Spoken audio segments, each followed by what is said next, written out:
This video is brought to you by Canark Resource Corp, trading on the TSX under CCM and the OTC under CRCUF. Canark Resource Corp is led by Bradford Cook, founder and current CEO of Endeavor Silver. Since 2003, Endeavor Silver has gone from 10 cents to $10 per share, a $1 billion market cap, and employs 1,300 people. Bradford Cook's focus as CEO of Canark Resource Corp is to apply the same business model that he used to build Endeavor Silver. Canark's core asset, the Polaris Gold Mine, is 100% owned and positioned for development of 72,000 ounces per year. Canark Resource Corp has 3 attractive gold properties. For more information about Canark Resource Corp, please visit canark.net or call 1-888-367-3077.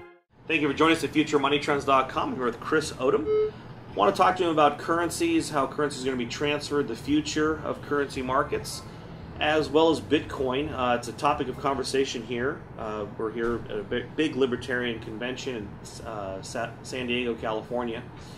And just very interested in Bitcoin because it's a lot of people are advocating gold and silver to hold as money, which they are money, but then a lot of the gold and silver bugs are starting to talk about Bitcoin, so that's really what has piqued my interest.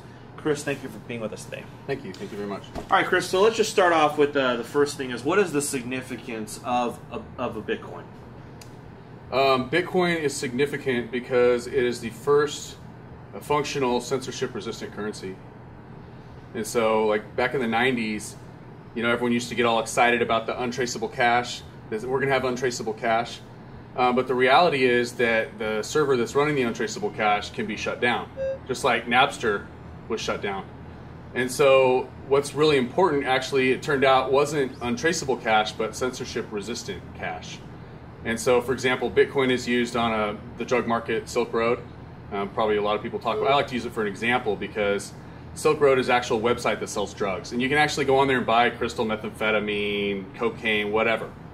And so if there was an untraceable digital cash that some server had been running for this Silk Road drug market, then someone would have found that entity already and shut it down.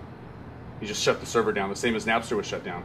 But the reason that Bitcoin doesn't get shut down is just like BitTorrent. Right? They go and shut Napster down, and then the next day, BitTorrent. Why don't they shut that down? They want to, but they don't. And the reason is because they can't. Right? So it's the same way with Bitcoin. Like normally, if you had some untraceable money system, someone would just go and shut it down. The only reason Bitcoin hasn't been shut down, being that it's used for drugs, the only reason that it hasn't been shut down is because they can't. It's censorship resistant.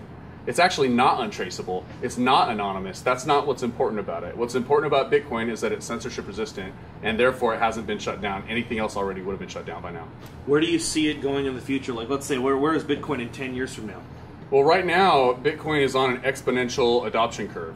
So if you actually look at like the number of people using it year to year, the number of Bitcoins, like the amount of money moving through the system every month from year to year, you can see it's going up exponentially right now. So I don't know if it's going to continue its exponential growth curve, but it definitely portends well for the system. It's increasing in size exponentially. Is a lot of concern with people is, we've got so many different things with like the national debt crisis, the fiat currency crisis, QE. There's all these things going on. Like, do you really want to go into something that's speculative, or would you rather just be with hold your assets in gold and silver? Let me just ask you from a personal preference. Do you have a preference between Bitcoin or gold, or do you trust them equally? Do you see them as the same? Because gold is money; it's a medium of exchange, and Bitcoin is a medium of exchange.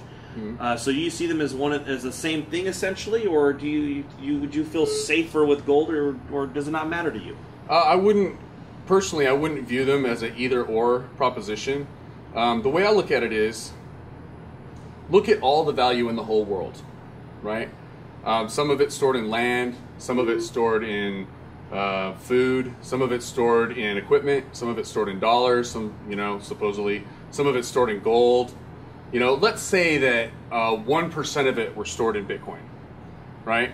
I don't think it's possible for any one asset to dominate all the value storage. If you're going to take all the value in the whole world and store it in one thing, I don't think that'll ever happen, whether gold or dollars or anything else. And so, even if Bitcoin was only ever 1% of the overall equation, it still massively changes the rules for all the others. Like, let me give you an easy example. my software is a transaction processor. It's like the untraceable cash transaction processor with smart contracts and stuff like that. So you could take Bitcoin onto my server, right? And then there could be other currencies issued there, and you can trade them on markets against each other. So let's say that I hate Bitcoin. I'm into gold. I'm like a gold bug, right? And let's say that on the transaction server, my account is all stored in gold. There's some gold issuer somewhere, right? And so later on, I decide, well, I want to move my gold to that server. On the server, I have my gold, I go in the market, convert it to Bitcoin, pull it off the server, like directly there electronically, put it onto the other server, say from Brazil over here to Japan or something, right? Get back onto their server and then switch it back to gold again on their market, and now I'm sitting there with a gold account again. So I gold at this end, and then I go and move my gold, and now I have gold over on this end. So suddenly you realize that Bitcoin isn't like a competitor to gold, but Bitcoin will actually very soon be what people use for moving their gold. See what I mean? It's a transfer mechanism. You can convert it into any form of value and use it to move any form of value and then convert it back again. The main premise of your speech today, what were you talking about? I was talking about my system, which is the OpenTransactions project, which is an open source server, library, test client, command line, and scripting environment for financial cryptography. And it's like it's a very powerful financial cryptography system that provides a very easy interface so that developers can build it into things. And the idea is just to make a lot of these other powers of financial cryptography easily available to developers to be built into things. Like project does destruction of account history, it does untraceable cash, it has scriptable smart contracts. People can design their own agreements and it'll process them. It's got markets, it's got basket currencies. It's got the full range of financial instruments, the checks, cash, cashier's checks, receipts, this sort of thing. Receipts are unforgeable. The server's not capable of changing your balance even if it wants to, that sort of thing. Like at PayPal, if they want to go and change your balance, they probably don't even have to move it. They probably just go change the number. It says 100, they probably just go right over it, cross it out, put a 50 there or something like that. You can't do that when you use financial cryptography because I'm going to submit a signed request, and then the server is going to verify it, countersign it, send it back to me. That's my receipt. And because the receipt includes a full copy of the signed request, they can't forge my signature on the request, so therefore they can't forge any of the receipts.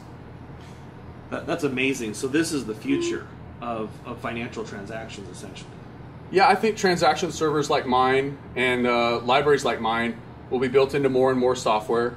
I think that it coexists very well with Bitcoin. It does all the things Bitcoin can't do, and Bitcoin does the one thing I can't do, which is censorship resistance. And I'm sure, I don't see like an either or. I see all these pieces with a couple leverage points to tie them together, and you get this giant ecosystem of, a Bitcoin exchange who does bank wires, and a digital gold currency issuer, or a coin shop, right, or online poker, and like all these disparate things that can all be tied together, and every piece has a role to play. Bitcoin especially. Bitcoin's like the universal glue that connects them all together. That's amazing. Yeah. If someone would like to learn more about your work, where's the best place for them to go? Just go on to Google and do a web search for OpenTransactions by Fellow Traveler. And it's open source. The project's on GitHub. So you'll see a project called OpenTransactions on GitHub. Just download it, play with it, build software using it. And there's also a wiki with, diagrams, articles, videos, and so on and so forth. That's awesome. Thanks so much for spending time with us today. Thank you. Thank you very much.